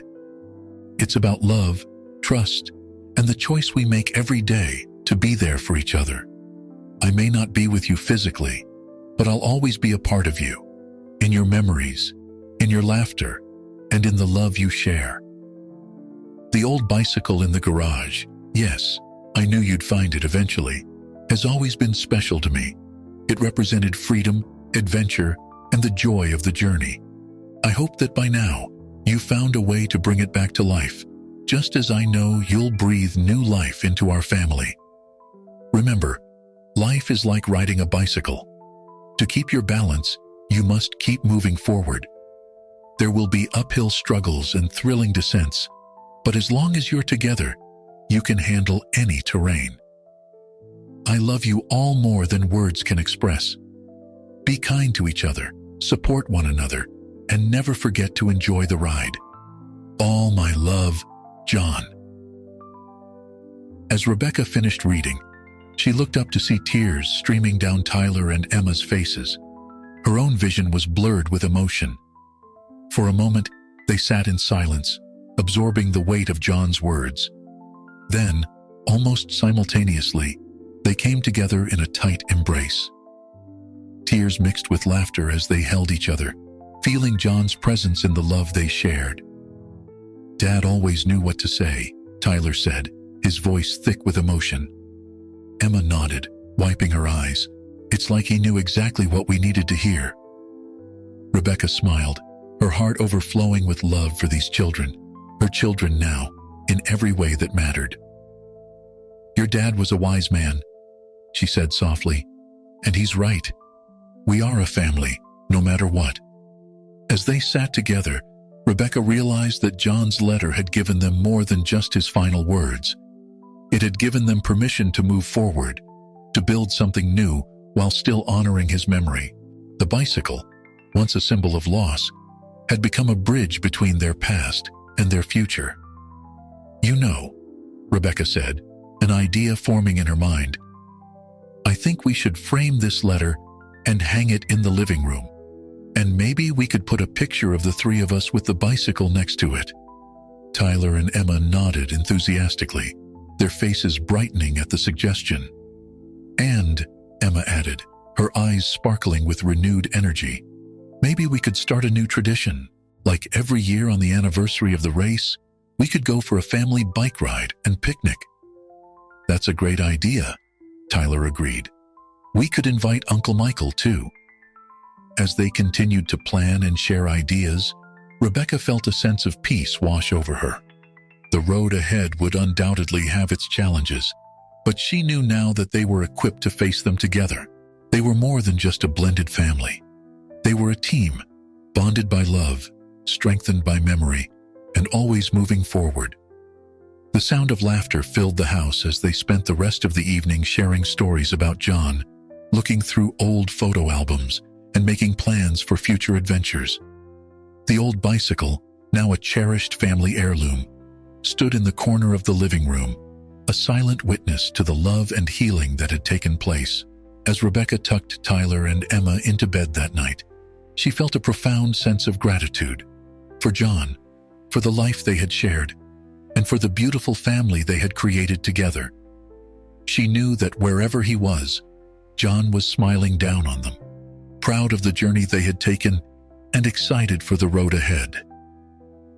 With a heart full of love and hope, Rebecca closed the children's bedroom door and walked downstairs. She paused by the bicycle, running her hand along its frame, feeling the connection to the past and the promise of the future. Tomorrow would bring new challenges and adventures. But for now, in this moment, everything was exactly as it should be. They were a family, bound by love, pedaling forward together into whatever lay ahead. As the weeks passed, the impact of John's letter and their shared experience at the race continued to resonate within the family. The framed letter and a photograph of their race day now held a place of honor in the living room, serving as a daily reminder of their journey and the bond they shared. One evening, as Rebecca was preparing dinner, she overheard Tyler and Emma in the garage, their voices animated with excitement. Curious, she made her way to investigate, finding them huddled over Tyler's laptop. "What's got you two so worked up?" she asked, smiling at their enthusiasm. Tyler looked up, his eyes shining. "We found this amazing community bike program in the next town over. They restore old bikes and donate them to kids who can't afford them. We were thinking, maybe we could get involved." Emma nodded eagerly. "Yeah, we could use everything we learned fixing up Dad's bike to help other kids have their own adventures." Rebecca felt a surge of pride and warmth at their initiative. It was moments like these that reminded her how much they had grown, not just as individuals, but as a family unit. "That sounds wonderful," she said, genuinely impressed. "Why don't we look into it more after dinner? We could make it a family project." Over the next few days, they researched the program and reached out to the organizers. Before long, they found themselves spending their weekends at the community center, working alongside other volunteers to breathe new life into old bicycles. Tyler thrived in this environment, his technical skills and patience making him a natural teacher as he guided younger kids through basic repairs. Emma, with her infectious enthusiasm and organizational skills, became the heart of their little team, coordinating efforts and ensuring everyone felt included. Rebecca watched with pride as her children poured their hearts into the project. She could see John's influence in their actions, his love for bicycles, his drive to help others, and his belief in the power of community, all shining through. One Saturday, as they were wrapping up for the day, the program coordinator approached Rebecca with a smile. "You know," he said, "your family has made such a difference here. The kids look up to Tyler and Emma, and the way you all work together, it's inspiring. We've got a big event coming up next month, a community ride to raise awareness for the program. We'd love for your family to lead it, if you're interested." Rebecca felt a mix of excitement and nervousness at the proposal. Leading a community event was a big responsibility, but she could already see the eager anticipation on Tyler and Emma's faces. "We'd be honored," she replied, her voice filled with emotion. As they drove home that evening, the car was buzzing with ideas for the upcoming event. Tyler was already planning how they could decorate their bikes, while Emma was brainstorming ways to get more people involved. "You know," Rebecca said, a thought occurring to her, "we should invite Uncle Michael to join us for the ride. I think your dad would love knowing we're all coming together for something like this." The kids agreed enthusiastically, and as soon as they got home, Emma was on the phone with Michael, excitedly explaining their plans. In the weeks leading up to the event, their house became a hub of activity.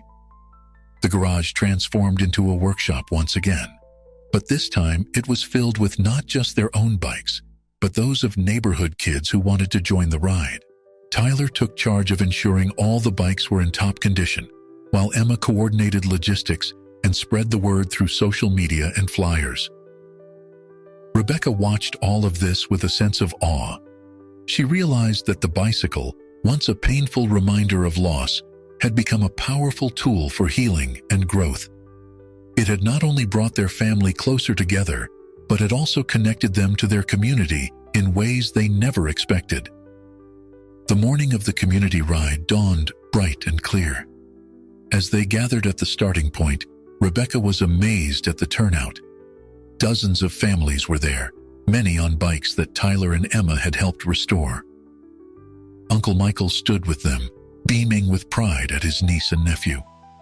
As they prepared to lead the ride, Rebecca gathered Tyler and Emma close. "Before we start," she said softly, "I want you both to know how proud I am of you. And I know your dad would be too. You've taken his love for bikes and turned it into something that's helping so many people. You're carrying on his legacy in the most beautiful way." Tears glistened in the children's eyes, but their smiles were bright. They shared a tight hug before mounting their bikes, Tyler and Emma on John's restored bicycle, with Rebecca on her own beside them. As they set off, leading the colorful parade of cyclists through the town, Rebecca felt a profound sense of joy and purpose. The wind rushed past them, carrying with it the sound of laughter and ringing bicycle bells. In that moment, she could almost feel John's presence, riding alongside them, his spirit alive in the love and community they had built. The old bicycle, once a symbol of loss, had become a vehicle for healing, growth, and connection. It had taught them that while life's journey might have its ups and downs, as long as they kept moving forward together, they could handle any terrain. And as they pedaled on, leading their community towards a brighter future, Rebecca knew that this was just the beginning of their adventure as a family. As the community bike ride came to an end, the atmosphere was electric with excitement and a sense of accomplishment. Families gathered in the local park, sharing stories and laughter over a picnic organized by the event volunteers. Rebecca, Tyler, and Emma found themselves at the center of it all, receiving congratulations and thanks from participants and organizers alike. Uncle Michael approached them, his face beaming with pride. "You three were amazing out there," he said, pulling them into a group hug. John would have loved every minute of this. As the evening wound down and they prepared to head home, the program coordinator caught up with them one last time. "I can't thank you enough for everything you've done," he said, his voice filled with gratitude. "Your family's story and dedication have inspired so many people. We've had a surge of interest in the program, and..." He paused, a smile playing on his lips. "We've received an offer from a local business to sponsor an annual community ride in John's memory." The news hit Rebecca like a wave, leaving her momentarily speechless. Tyler and Emma looked at each other, their eyes wide with surprise and excitement. That's incredible," Rebecca finally managed, her voice thick with emotion. "John would be so honored." As they drove home that evening, the car was filled with animated chatter about the day's events and plans for the future. Rebecca listened with a full heart, marveling at how far they had come. The following weeks brought a flurry of activity. News of their story spread, and soon they found themselves featured in the local newspaper. The article highlighted not just their family's journey, but also the impact they had made on the community through the bike restoration program.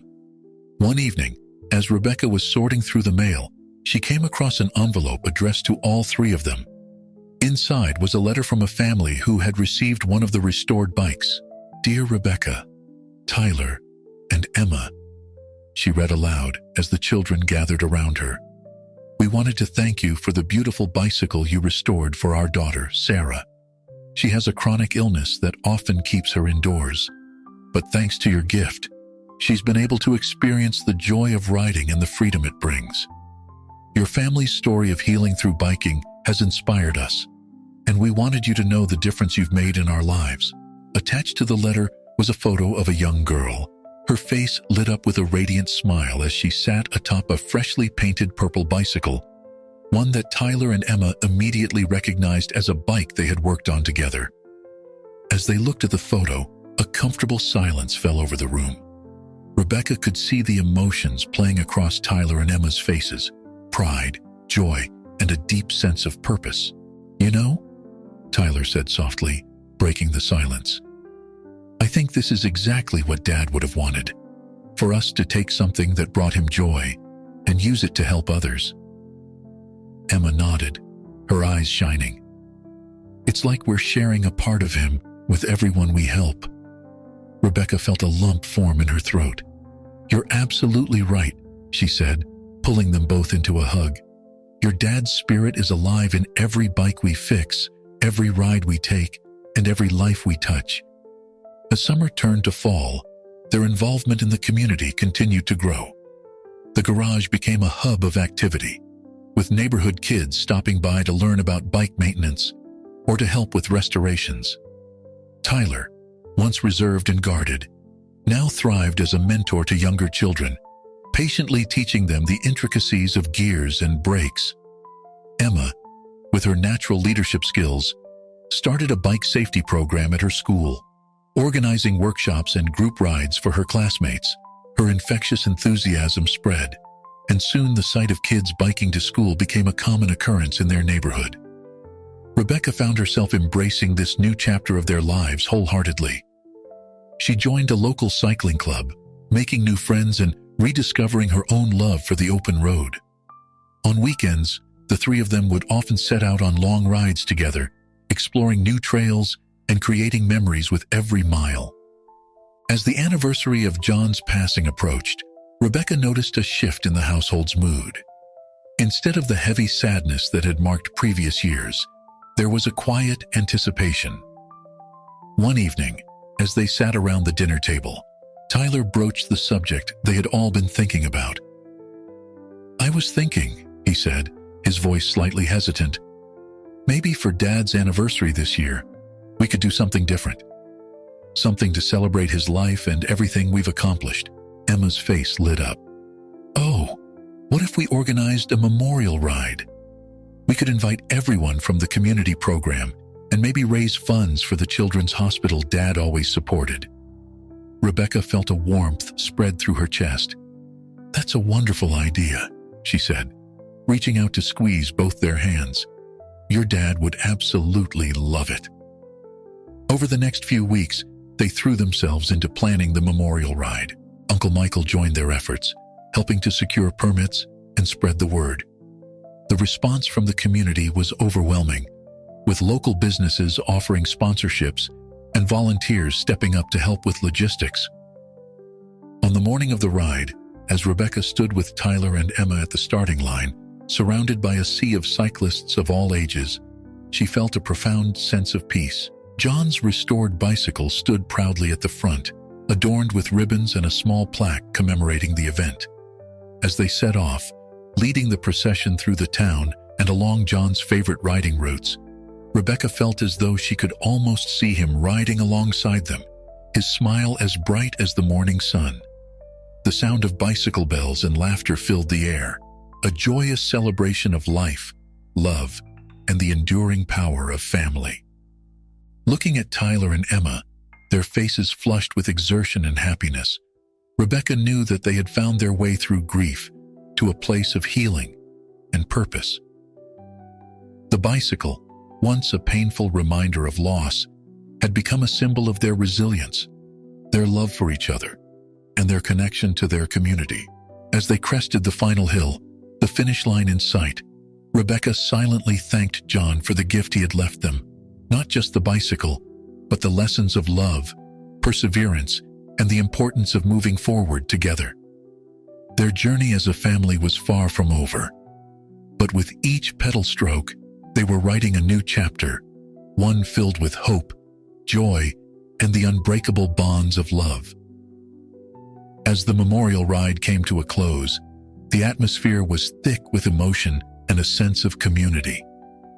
Participants gathered in the park where the event had begun, sharing stories and memories of John. Rebecca, Tyler, and Emma found themselves at the center of it all, receiving hugs, words of gratitude, and heartfelt congratulations from friends, neighbors, and even strangers who had been touched by their story. As the crowd began to disperse, Uncle Michael approached them, his eyes glistening with unshed tears. "You know," he said, his voice thick with emotion, "John always had a way of bringing people together. Even now, he's still doing it. I've never been more proud to be part of this family." Rebecca nodded, unable to speak past the lump in her throat. She pulled Michael into a tight hug, grateful for his unwavering support throughout their journey. As they were packing up the last of the event supplies, the director of the children's hospital that had benefited from their fundraising efforts approached them. "I can't thank you enough for what you've done," she said, her voice filled with sincerity. "The funds raised today will make a significant difference in the lives of so many children. But more than that, your family's story has inspired our patients and their families. It's shown them that even in the darkest times, there's hope and the possibility of new beginnings." The director paused, then continued with a smile. "We'd like to dedicate our new physical therapy wing to John's memory. It will feature a specially designed indoor cycling area for children recovering from injuries or illnesses. Would you be willing to consult with us on the project?" Rebecca felt her heart swell with emotion. She looked at Tyler and Emma, seeing her own mix of surprise and joy mirrored in their expressions. "We'd be honored," she replied, her voice barely above a whisper. As they drove home that evening, the car was uncharacteristically quiet. Each of them was lost in their own thoughts, processing the events of the day and the unexpected turn their lives had taken. Finally, Tyler broke the silence. "You know," he said thoughtfully, "I used to think that moving on meant forgetting Dad. But now I realize it's about carrying him with us in everything we do." Emma nodded, her eyes bright with unshed tears. "It's like he's still guiding us, just in a different way now." Rebecca felt a surge of pride and love for her children. "You're both so right," she said softly. "Your dad's love is still shaping our lives, helping us grow and connect with others. I think that's the most beautiful legacy he could have left us." Over the next few months, their involvement with the Children's Hospital Project became a new focus for the family. They worked closely with the staff to design a space that would be both functional and inspiring for young patients. Tyler's technical knowledge came in handy as they planned the layout of the cycling area, while Emma's creative spirit shone through in the cheerful murals and motivational quotes that adorned the walls. One afternoon, as they were finalizing the designs for the therapy wing, Rebecca received a call from an unfamiliar number.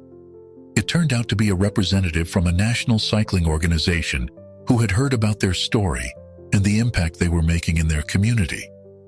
"We're putting together a documentary series about the transformative power of cycling," the representative explained. "Your family's journey from loss to healing and community building through biking is exactly the kind of story we want to share.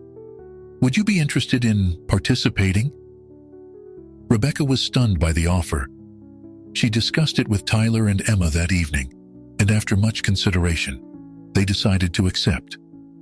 They saw it as an opportunity to inspire others who might be going through similar struggles and to honor John's memory on a larger scale. The following weeks were a whirlwind of activity as they balanced their regular routines with filming sessions. The documentary crew followed them through their daily lives, capturing moments at home, during community bike restoration sessions, and on family rides.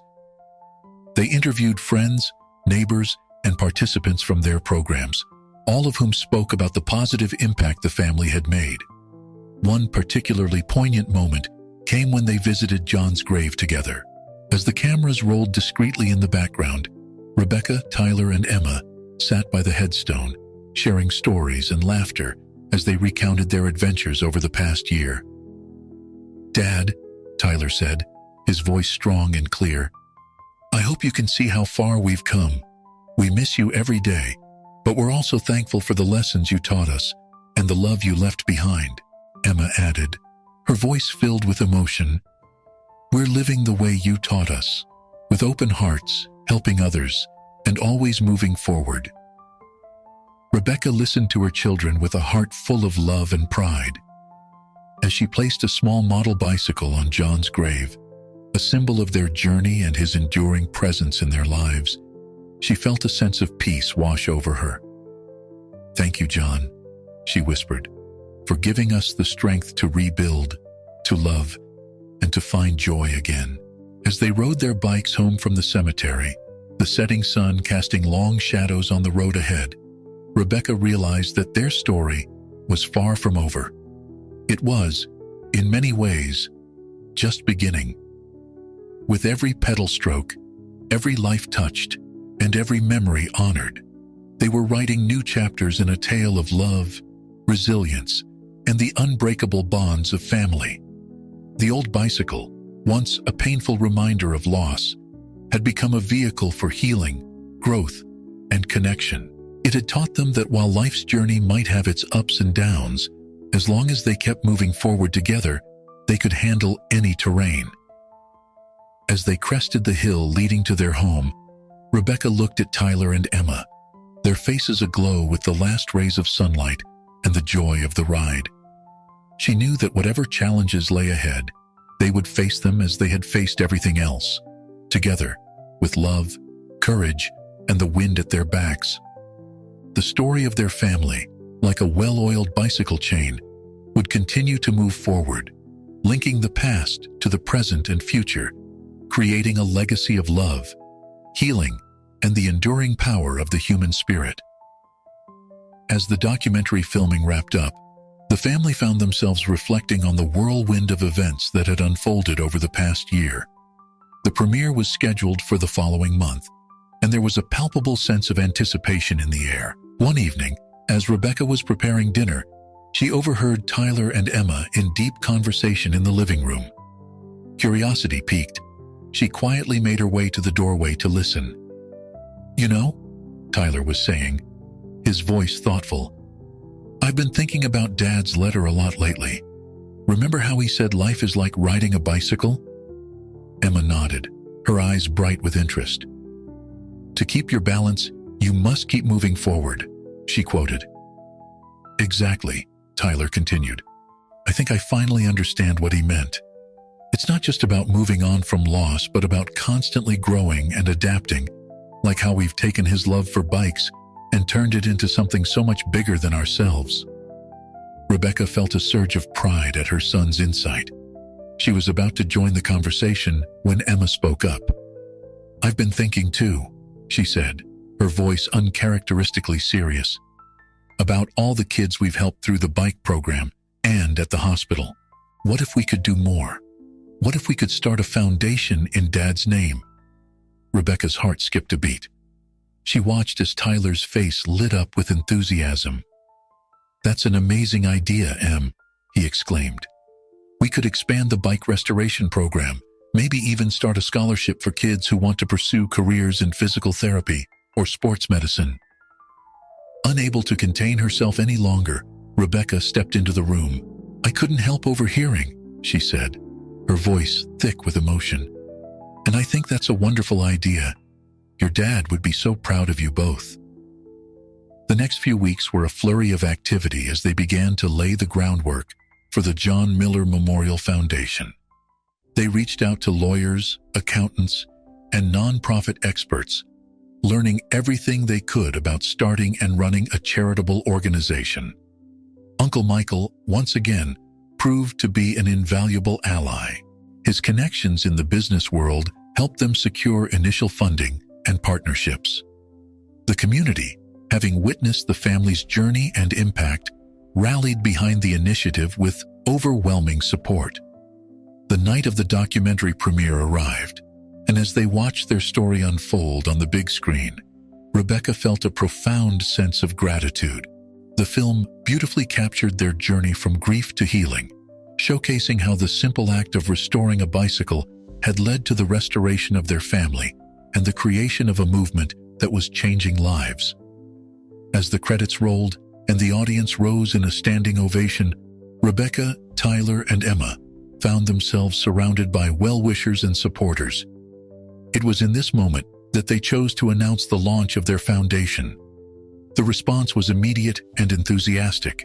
Offers of support and collaboration poured in from individuals and organizations touched by their story. What had started as a small family project was blossoming into a full-fledged nonprofit with the potential to impact lives on a national scale. In the months that followed, the John Miller Memorial Foundation took shape.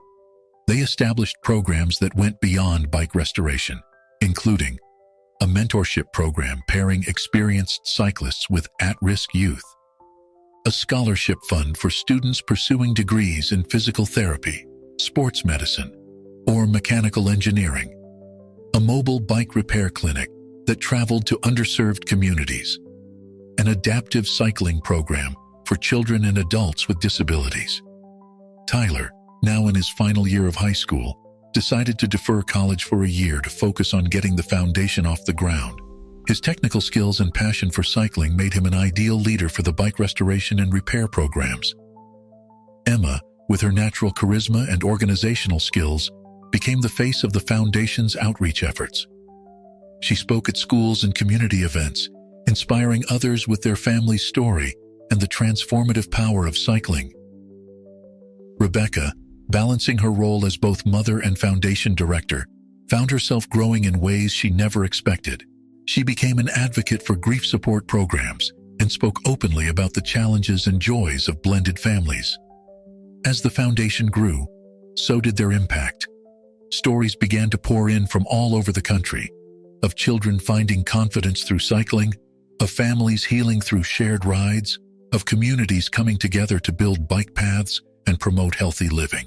One crisp autumn morning, as Rebecca stood in the driveway watching Tyler and Emma head off to a foundation event, she felt a familiar presence. It was as if John was standing beside her, his pride and love palpable in the cool morning air. "We did it, John," she whispered, a smile playing on her lips. "We kept moving forward, just like you said. And look at the beautiful journey we're on." As she turned to go back into the house, her eyes fell on the old bicycle, John's bicycle, now mounted on the wall of their living room.